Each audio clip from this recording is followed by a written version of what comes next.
cara. Eu não sei se você, desde do último fato aí que ocorreu, que o Brasil inteiro ficou falando, se você já teve oportunidade, assim, de conversar sobre esse fato, que, enfim, cara, a internet inteira, todo mundo falou sobre o caso. Eu queria que você contasse um pouquinho do que aconteceu, como que você viu essa repercussão toda. Certo. Vamos lá, Renato. Diferente do que muita gente acreditou, eu não estava no estabelecimento ali para fazer uma ronda do consumidor. Na verdade, não foi isso que aconteceu, né? Então, vamos começar do começo. Eu tenho um funcionário aqui em Belo Horizonte que ele está responsável por comprar uns equipamentos para uma obra que a gente está realizando aqui. Coincidentemente, esse funcionário não sabia que eu tinha gravado nesse depósito, é um depósito de material aqui na cidade de Betim. E aí ele comprou uns porcelanatos lá na primeira vez. Foi entregue, tudo bem, deu certo, só que faltou uma caixa, justamente. E aí ele foi comprar essa caixa. É um porcelanato até difícil de encontrar, enfim, ele encontrou lá a caixa e comprou essa caixa. Só que aí ele comprou a caixa e eles receberam o pagamento. E depois que receberam o pagamento, falaram para ele assim: olha, não tem como te entregar agora, porque o funcionário que entrega está no horário de almoço. Aí ele falou: não, tudo bem. Quanto tempo? 40 minutos. Ok, aí ele voltou ao carro, eu estava esperando o carro, aí nessa hora eu falei para ele: cara, eu já gravei aí. Por isso, inclusive, que eu fiquei no carro, né? Para não voltar ao lugar que eu já tinha gravado antes. E aí eu fiquei no carro e ele falou assim: vamos entregar em 40 minutos. Ok, a gente deu uma volta, tinha umas coisas para resolver, voltamos. Ainda assim, o funcionário não tinha voltado ao almoço. E ok, eu falei: então vou levar os meninos à escola, que era ali o horário de levar a menina à escola. Eu falei: vou levar os meninos à escola, vou deixar a Paula no compromisso, e aí na volta a gente retorna e você pega aí. Aí foi quando isso aconteceu. A gente voltou. Quando nós voltamos, ele entrou e aí ele voltou, assim, bem chateado. Falou assim: bem, eles não estão querendo entregar o porcelanato, porque falaram de uma suposta notinha de balcão mesmo, que eu estou sem ela, então não tem como me entregar. E eu tentei argumentar com a gerente, ela falou que não pode fazer nada, que eu vou perder o meu dinheiro. E aí, Renato, já era a terceira vez que a gente tinha ido a esse estabelecimento tentando retirar um produto que a gente havia acabado de pagá-lo. Mas ok.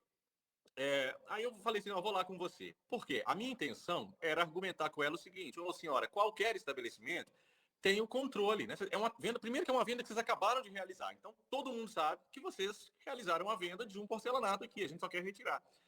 E aí, quando eu entrei, essa senhora estava naquela mesinha lá que aparece no vídeo, ela já me reconheceu ali. Ela falou assim: bem, Mendes. E aí ela se lembrou de uma reportagem que eu havia gravado lá há 3 anos.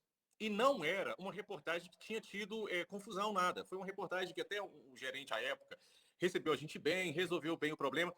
Eu acho que se tivesse tido uma confusão, eu teria falado com o Igor assim: olha, Igor, mesmo que ela esteja toda errada, não dá para eu entrar, porque já teve confusão na outra, enfim. Mas como não tinha tido confusão, eu falei: vou lá, vamos ver se a gente consegue conversar. Mas ela olhou para mim e ela reconheceu. Ela não estava no dia da reportagem lá há 3 anos. Mas pode ser que entrou depois, sei lá.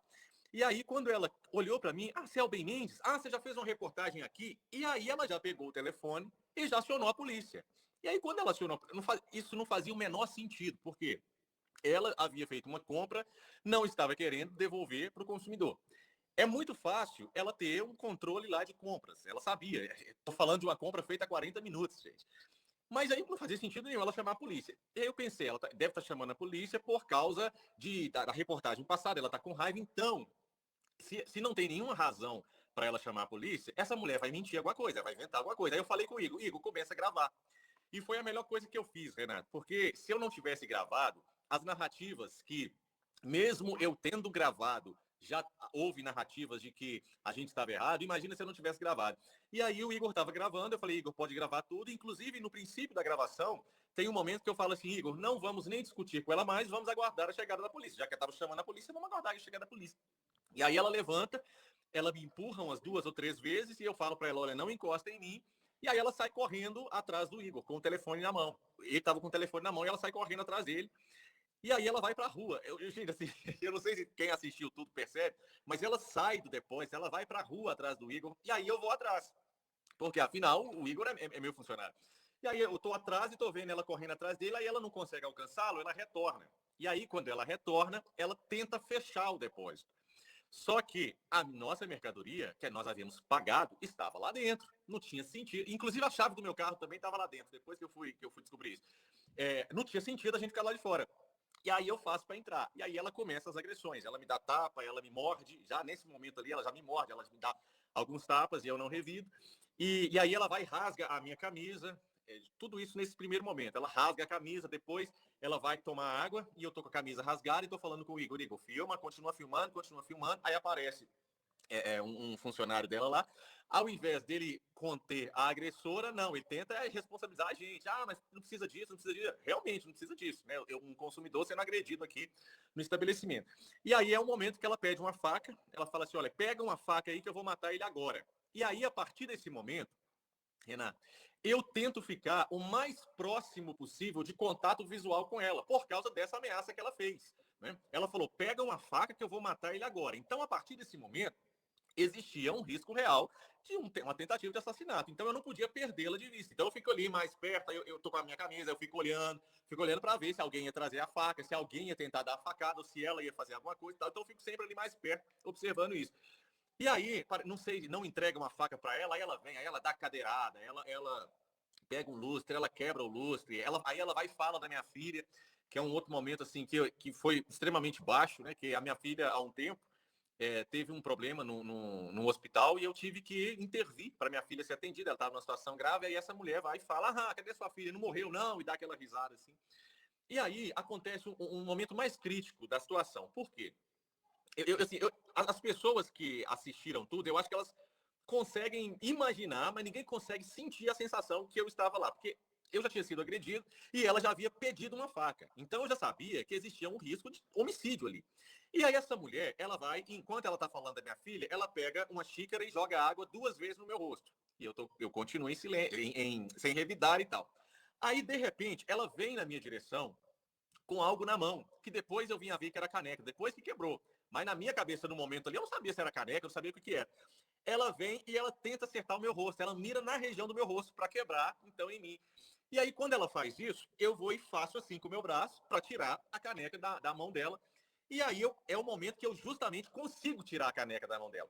Porque se eu não tivesse retirado a caneca da mão dela, ela teria acertado a caneca, enchendo no meu rosto e teria provocado um corte no meu rosto que eu nem sei se eu estaria aqui conversando com você. E aí a caneca cai, faz um barulho, ela pega o lustre. Não. E aí, beleza. Aí quando eu bato na caneca, ela e as companheiras dela começam a gritar: agrediu mulher, agrediu mulher.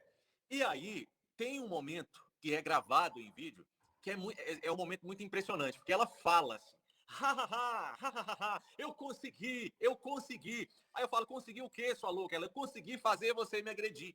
Só que eu não havia agredido. Na verdade, assim, as pessoas falam que essa mulher, ela deve ser doida. Não, ela não é doida. Ela é criminosa, é diferente. Ela estava com muito sangue frio todo momento.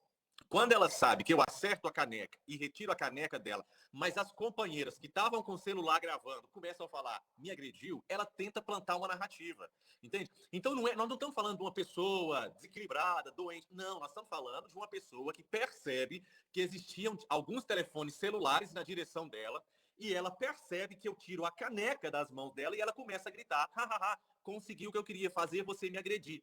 Quando ela fala fazer você me agredir, não é porque eu havia agredido, é porque ela viu uma oportunidade de plantar a narrativa, já que as colegas haviam dito, agredi mulher. E aí, a gente estava filmando isso tudo, ela vai não satisfeita, ela pega um lustre, ela quebra o lustre em mim, e você percebe que em todo momento, ao invés dos colegas de trabalho dela conterem ela, não, ela fica solta o tempo todo, me agredindo, e ela estava livre, ela estava solta, e eles tentando reter a mim. Tem um funcionário lá que eu, inclusive, falei com ele, falei assim, cara, você nem estava aqui no princípio da discussão, o que você está fazendo? Quando você chegar na sua casa e refletir sobre isso, você vai ter vergonha do que você está fazendo. Porque o tempo todo eles estavam tentando me conter. E se eu fosse contido por eles, mais ela estava livre para me fazer as coisas, igual ela fez. Ela deu cadeirada, quebrou o lustre, ela fez tudo. Por quê? Porque eles estavam, ao invés de preocupados em contê-la, estavam contendo a gente. E aí, ok, chega a polícia, e aí a polícia chega, aliás, não sei se foi antes ou depois. Não, foi depois. A polícia chegou. No meio disso, um fato curioso é que um motoboy escorregou ali na pista e você ainda conseguiu parar para ajudar ele no meio da briga inteira. Isso, rapaz. Quando eu olho, eu vejo um motoqueiro lá acidentado, eu falei, pronto, né? Não tem jeito, porque a pessoa mais capacitada ali a prestar os primeiros socorros, eu entendi que seria eu, né? E a gente tem o dever de fazer isso, né, Renato? Mesmo até mesmo como pessoa humana, como ser humano e também como interno, né? Eu já estou no internato de medicina, nós estamos inclusive na urgência e emergência, então ali eu deveria fazer aquilo. Mas acabou que o Igor estava filmando e isso entrou na reportagem também, e o motoboy não teve nenhum ferimento grave, não. Aliás, nem ferimento leve, ele só se assustou mesmo e caiu. Mas aí chega a polícia. Aí, ok. Aí a polícia chegou o filho dela também. E aí eu entendi exatamente do que se tratava aquilo tudo lá. Porque o filho dela chega, ele tira o telefone. O que eu penso, Renato? Eu penso assim: se eu sou filho, a minha mãe acabou de ter um problema, eu vou tirar minha mãe da cena, eu vou conversar com minha mãe, vou tentar entender, mãe, o que aconteceu? E se a minha mãe, porventura, mentir para mim, falar assim: olha, meu filho, eu acabei de apanhar, cara, a última coisa que eu vou pensar em fazer é pegar um telefone. Até porque já tem polícia, né? Eu, como filho, eu vou defender minha mãe. Mas não, ele pega o telefone e ele filma e começa: ó, o candidato aí, ó, o candidato. Aí eu falei: ah, então já entendi. Eles estão pegando esse episódio e transformando esse episódio num episódio político. Então, desde o primeiro momento, quando ela me reconheceu na loja, ela não reconheceu o Ben Mendes da Honda do Consumidor ou o cliente Benoni. Não, ela reconheceu um pré-candidato ao governo do estado. Então, agora ela ia fazer todo o auê. E o filho dela: o candidato aí, beleza. Aí nós fomos para o batalhão. Chegando ao batalhão, do batalhão, eu fiz os primeiros procedimentos e aí eu fui para fazer o corpo de delito, exame de corpo de delito. E quando eu falo, gente, isso é engraçado que essa parte não foi gravada. Aliás, eu acho que foi gravada só pela funcionária dela, então é óbvio que eles não vão mostrar isso. Quando o policial chega e o policial tá lá conversando com elas, eu falo assim: policial, eu preciso fazer o exame de corpo de delito, porque eu tô todo machucado. Aí todas elas caem na risada, como se eu estivesse falando assim: vai fazer corpo de delito, não sei o que e tal. Aí eu exigi fazer. E nós fomos fazer o corpo de delito. Então, as lesões foram todas descritas no laudo. Eu tive que fazer a profilaxia, né, para mordedura humana e tal. E aí eu retorno para o batalhão. Quando eu retorno ao batalhão, eu chego, cara, assim, para minha surpresa, tinha 2 documentos à mesa. Um documento, ok, correto, que era ela figurando como autora e eu figurando como vítima e se comprometendo a comparecer ao juizado especial no dia 7 de alguma coisa, não sei se é 7 do 4 ou 7 do 5, algum 7 aí, para o processo correr. E o outro que ele bota lá junto, eu li e falei: o outro estava colocando eu como autor de agressões. Por quê? Porque o policial, nesse momento em que eu fui para o hospital, a advogada da mulher juntou com o PM para tentar bolar que eu fosse agressor, entende? E aí, quando eu vi aquilo, eu falei assim: não, eu não vou assinar isso aqui, né? Eu não sou agressor de ninguém, eu não agredi ninguém, eu sou vítima da situação. Aí ele tenta me constranger a assinar de todo jeito. Ele começa com um palavreado lá de intimidação mesmo, que a gente sabe como é que é. Ele pega o celular do Igor, que o Igor estava gravando assim, ele pega o celular, ele fala que ia prender o celular. Ele fala que eu estava preso em flagrante. Ele apreendeu o celular?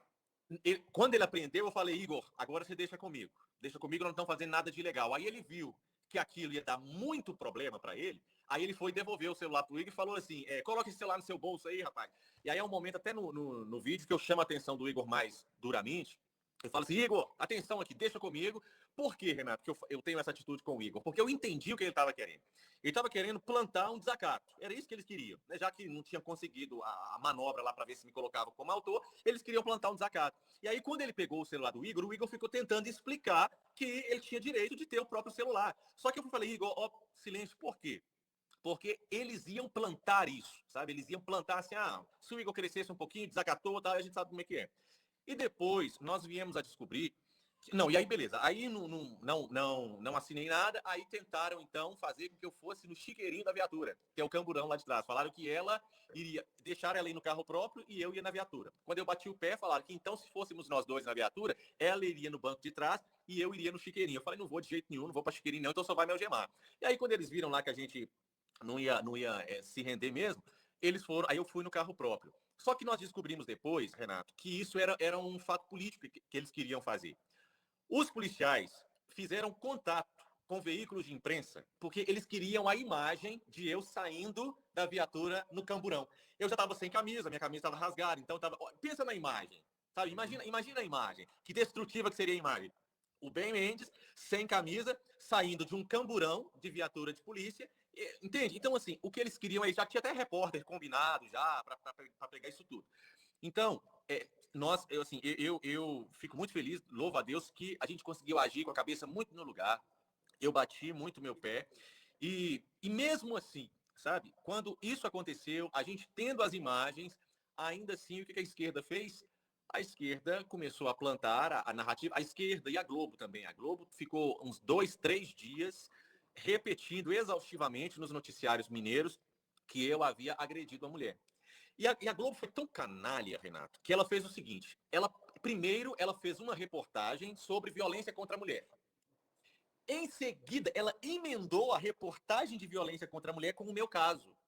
Cara, isso foi de uma canalice sem tamanho, porque é o seguinte: o que eles quiseram fazer na cabeça do público? O público acabou de assistir uma reportagem de violência contra a mulher. Agora o público está vendo a âncora da Globo falar que o Ben Mendes agrediu, e eles falaram que ele deu um tapa no rosto de uma gerente. Ou seja, eu sou um agressor de mulheres. E o tempo todo eles falando que eu era pré-candidato ao governo. Aí a âncora, que era uma repórter, né, uma mulher, falando: essas imagens são muito ruins, hein? Não pega bem, não, hein? Entende? Tentando induzir o público de que eu, ao invés de ser vítima, de que eu era autor de agressões. Só que, assim, o tiro deles tem saído muito pela culatra, sabe, cara? Porque o que a gente conseguiu de apoio depois disso, porque enquanto eles estavam lá, os esquerdistas estavam atacando, eu cheguei a comentar com a Nacional. Falei: gente, eu tenho todas as imagens. Então, bastaram vir as imagens ao ar, que as pessoas viram e falaram assim: cara, peraí, o Ben foi, na verdade, linchado, ele foi espancado dentro da loja, não agrediu em momento nenhum. E se eu tivesse acertado essa mulher para tirar o copo da mão dela, ainda assim seria legítima defesa, não era agressão, sabe? Mas então, assim, o projeto ele tem recebido essa resistência, sabe, aqui no estado, mas as pessoas elas estão percebendo, né, que é um projeto sério e que já está incomodando. É o que, acho que foi até o Kim que falou isso, não me recordo muito bem, mas parece que foi o Kim Kataguiri que falou isso, falou assim: olha, se não fosse um projeto viável, a Globo não estava batendo tanto do jeito que está batendo, né? Uhum. Justamente porque existe a viabilidade da pré-candidatura aí ao governo. Pois é, bem, você teve a cabeça muito fria, né, naquele momento. Isso foi realmente, e além do fato de você ter filmado e gravado tudo, né? Essas Sim. imagens foram fundamentais. A gente, quando ficou sabendo, né, do caso, quando eu falei com você disse: olha, eu tenho todas as imagens aqui, ela disse isso, ela fez isso, né? Então, naquele momento, a gente até correu para tentar ajudar, adiantar com vídeo para mostrar as imagens, né? Porque a gente sabe como é que é esse tipo de coisa. Joga na imprensa, aí já começam a repercutir, daqui a pouco pega um promotor da vida, alguém que vai olhar o caso, já vai fazer uma denúncia, quando você vê, você já está julgado, condenado, sem direito a defesa nenhuma, né? Então a Exatamente. gente teve essa preocupação de tentar agir rápido naquele momento, né? Sim, sim. E o auxílio de vocês foi fundamental ali, Renato, porque naquele dia eu estava sem editor, né? Porque isso, inclusive, é um gargalo que a gente tem aqui em Minas. Eu estava, assim, eu recebi até muita ajuda aqui, três parceiros de trabalho me ajudaram muito naquele dia, mas editor mesmo a gente não tinha. Então, eu só iria conseguir produzir o primeiro material na segunda-feira. Só que o pessoal já estava repercutindo desde o sábado, né? E cascando em cima, e influenciadores, páginas grandes de esquerda, mentindo e tal. Então, a ajuda de vocês foi fundamental ali. E assim, eu sou muito grato por isso, né? Eu até gravei esses dias para trás aí de noite, eu estava assistindo a um conteúdo do Arthur. Aqui eu gravei um story aqui falando o seguinte: que se até sexta-feira, que esse episódio aconteceu numa sexta-feira, mas se até sexta-feira eu era 100% missão, já tinha certeza da minha escolha, enfim, que a partir daquele momento eu era 200%, né? Porque eu pude entender e ver, assim, muito de cara o espírito de grupo mesmo que existe, sabe? De vocês assumiram junto comigo, assim, poderiam adotar, porque assim, eu tô nesse caminho do jornalismo há 7 anos. Então eu sei me defender, né, Renato? Vocês poderiam falar assim: o Ben sabe se defender, vamos adotar aquela postura assim: não, vamos nos manifestar depois que o Ben.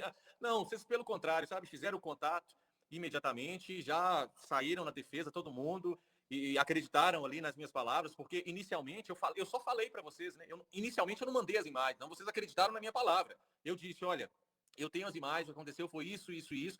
Então vocês acreditaram que eu estava falando a verdade e se dispuseram ali a atuar realmente como se todos fôssemos os atacados. Né? Isso para mim foi assim, fundamental. Né? E eu até falei, brinquei nessa história.